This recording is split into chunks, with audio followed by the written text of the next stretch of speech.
Jay Simmons here with another great interview for you guys. Today we got a repeat guest, my guy, Mr. Bobbito Harrison. What's going on, man? How you doing today? Good, man. How about yourself? It's a good Friday. Absolutely, man. First of all, thank you for coming back on the second time interview. So thank you for coming back with us and joining us today. Appreciate it. Thank you for having me. Absolutely. So for those who didn't see your first interview, go ahead and remind us who you are, where you're from. My name is Bobbito. I'm out of San Francisco, California. I own the company M&M Cleaning Solutions. I named it after my daughters for my first interview. And it's been a blessing for this whole year. We just finished our first year, August 5th, of being in business for like I said, for the first year. All right, that's what's up, man. Speaking of the first year, so we spoke about 10 months ago. In that video, you shared with us that you hit about $3,600 a month in revenue, and it was only 2 months into it. Now here we are, basically a year later. Can you kind of share with us where you're at now? Man, right now the company is averaging $40,000 a month right now from 10 months, and that's been a big blessing just to keep pushing and get to that level. I think you provide a great service from your systems and mastermind class that I took a lot from, and then just reading what the people put in comments and just actually vectoring what they say and adding value from the interviews as well. The interviews really helped me get to that level. That's what's up, man. So that, first of all, that's just crazy. So congratulations on that. So you said 40 grand per month after just 1 year. And you got started about a year ago, basically. From a year from when you got your kid all the way to now, 40 grand a month. That is just unbelievable, man. So congrats on that first off. Appreciate it, man. Thank you. I couldn't do it without my team though, so I can't just take all the credit. Absolutely. Shout out to the team. So I know you kind of touched on it at first, but could you kind of break it down a little bit more in detail? Like how exactly were you able to pull this off? I put it off just, one thing was learning your systems and implementing. Is one thing you said in one of your interviews, it's not your money, it's your company's money. So I learned that early on, and I took just a portion of my money and I started to invest into like lead generation. Miss Johnson from Tenacity Academy, she put me on game with bark.com. And like I said, just watching interviews, so I just take what people are doing that's working for them, and I use that. Another interview was with Ed Selkla. Got a lot of information from him, was able to just talk to him and pick his brain as well, and also just having access to you and just asking you, like, what's the best way to go approach this? I think that's the best thing which you offer is being able to provide guidance for people. A lot of people don't have that in today, especially right now with COVID. And it's having access to, texting you and like, hey, what do you think about this?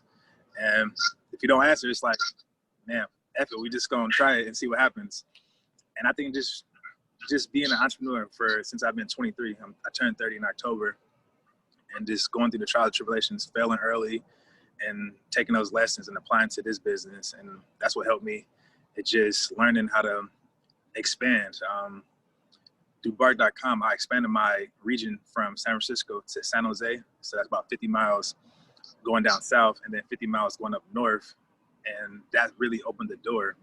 When I first got my contracts early on, one of the account managers told me, he said, there's more money outside of San Francisco.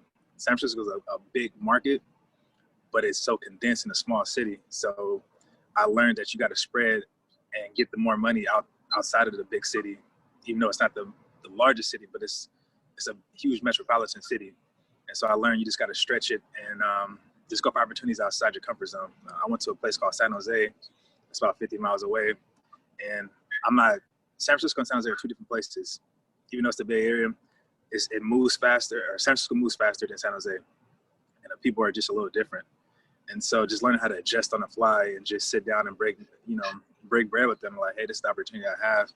And is able to just take on work. I didn't have the people at the time, but I didn't let that stop me. Somebody knows somebody that has janitorial experience. And you said hire on spot. So I would hire people on the spot and see what they had. And some people didn't work out, some people did. And so I started to form a good team like that. And then I was able to just spread from 4 clubs to 14 clubs in a matter of like 2 months. So it's just, my work ethic spoke for itself. And my team. That's what's up, man. Shout out Miss Johnson and the Tenacity Academy. Shout out ASL Code, did an interview with me as well.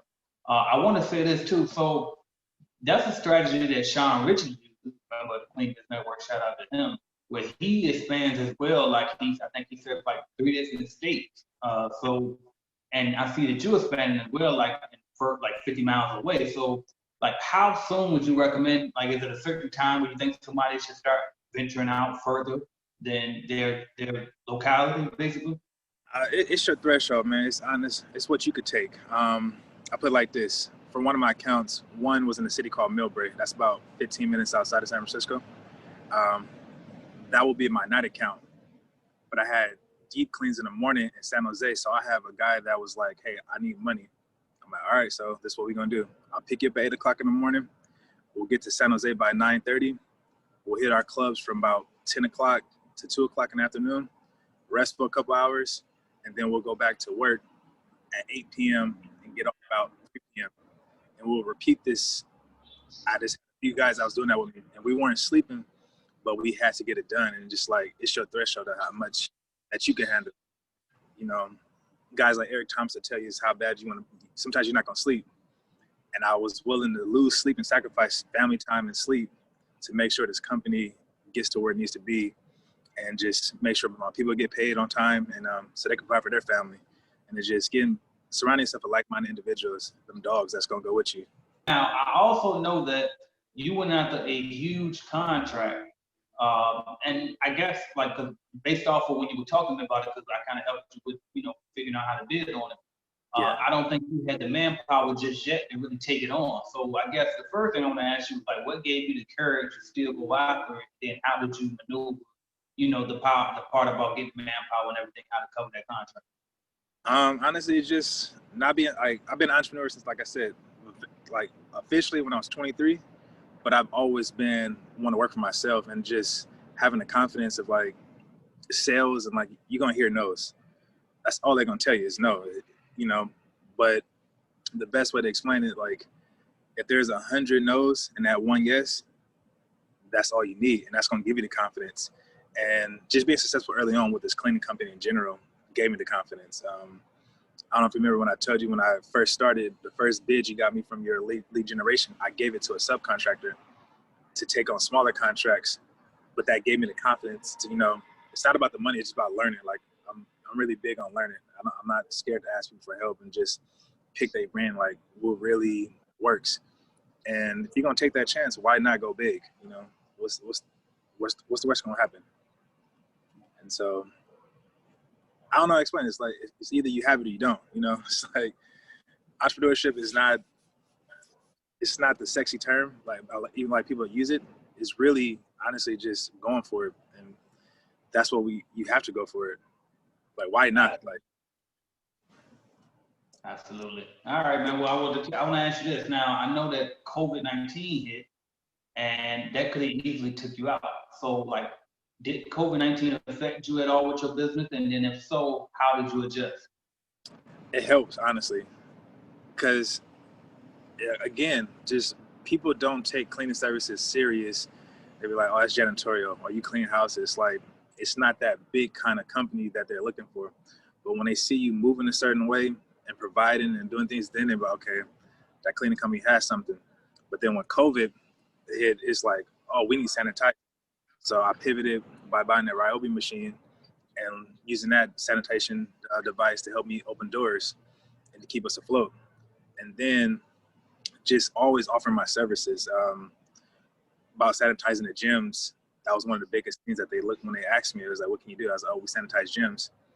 That's how I got my first contract a big contract. And then just also pivoting from like Tenacity Academy, the residential cleaning.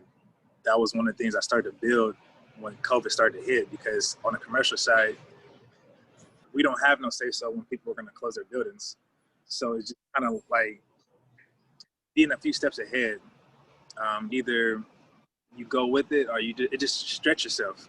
So learning how to get in a residential cleaning up, talking to real estate agents, and kind of just like, hey, we're going to set up shop doing this. So we're starting to get a few bids on that now, just to kind of pivot to that market. I wasn't really big on residential, But then I seen there's a market for it. So just keeping your mind open to new ideas and just stretching yourself to do something different. Gotcha. Yeah, because I saw in the group that you asked about, well, actually didn't ask, you mentioned about adding more revenue streams. And so Yeah. was those kind of the streams that you added with the disinfecting service and the residential cleaning? Yeah, that was one of the other services. And now we're trying to do is a hauling service.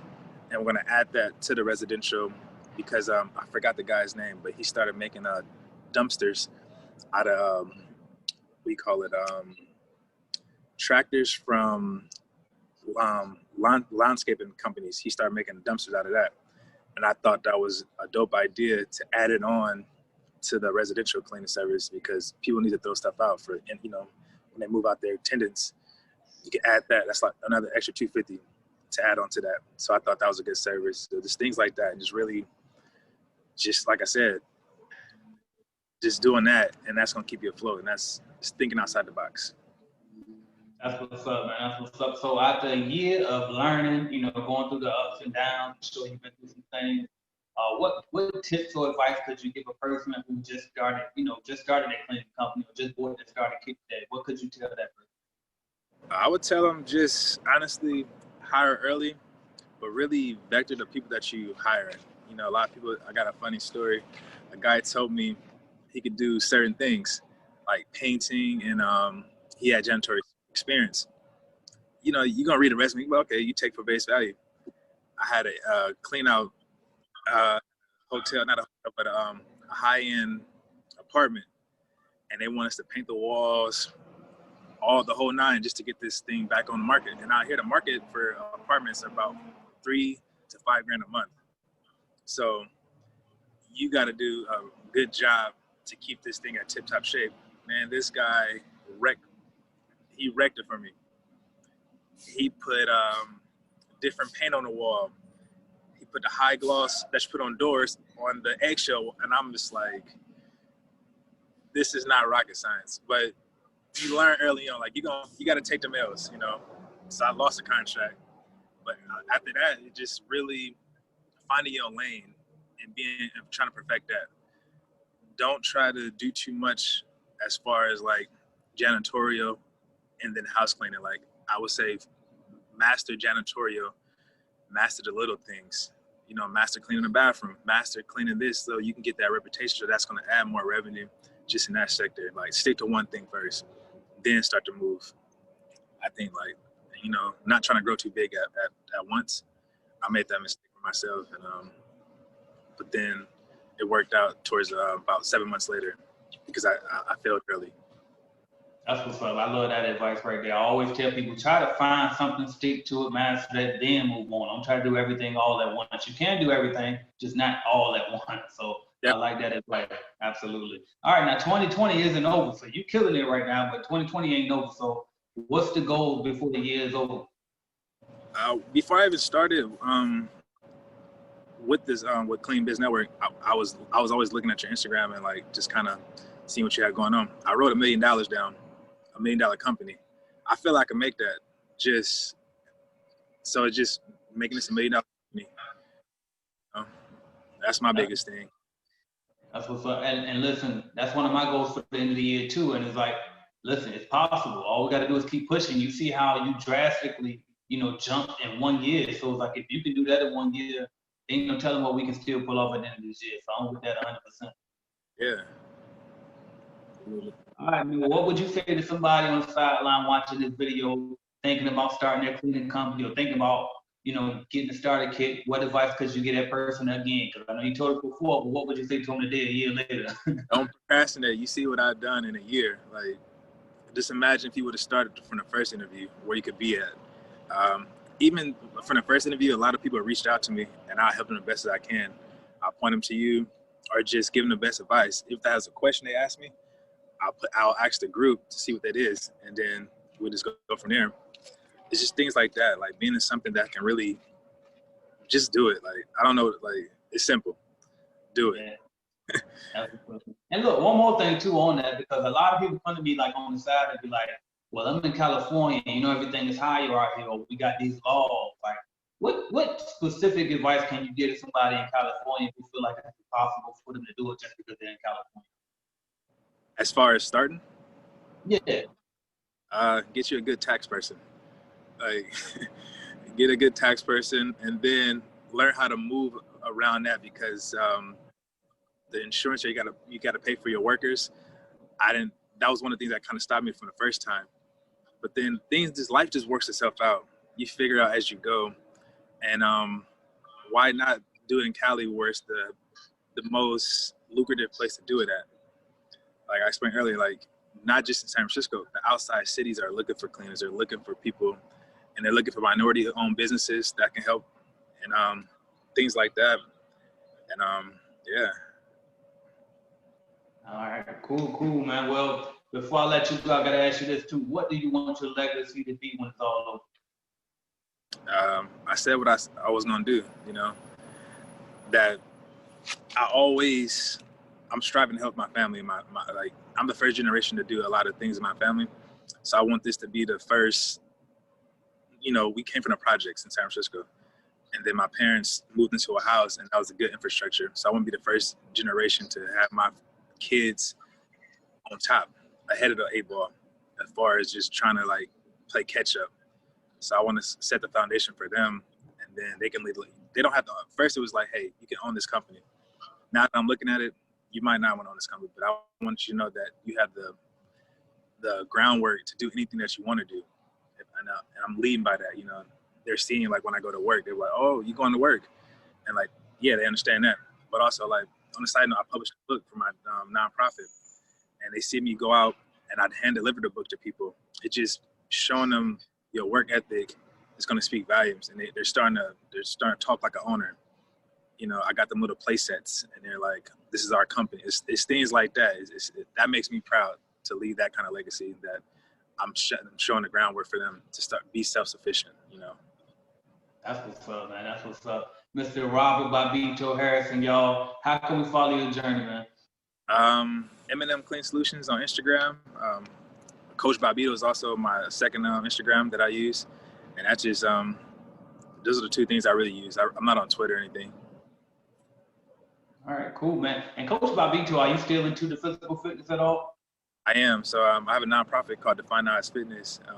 I use youth. I use fitness as a tool to combat trauma, and I help a lot of youth use that to be the best version of themselves. So, and I wrote a book for them to kind of use that guideline, and that's just like my main focus. So with the cleaning company, it helped me. We call it. It helped pay for a lot of stuff, opposed to me asking for grants. So that's what I like. That's why I really started the cleaning company. It gave me the leverage to do it that way. Gotcha. That's what's up, man. Again, I appreciate you so much for taking the time to talk to us and drop these jewels. And we'll talk to you soon, man. The best feelings. Wait a minute. Let me hit the record back on. You say what now? So one of the best feelings was to call my mom and say she doesn't have to work no more. That was like my NFL moment, and just showing her that it was possible. That I went after something and I stuck to it. And I really think starting this company was my greatest achievement, to show her that she doesn't have to work and just really kick back for now, you know. And she's been helping me with my kids as a single father. And so to kind of pay her and take her out to eat and buy things for her, like, that's one of my proudest moments.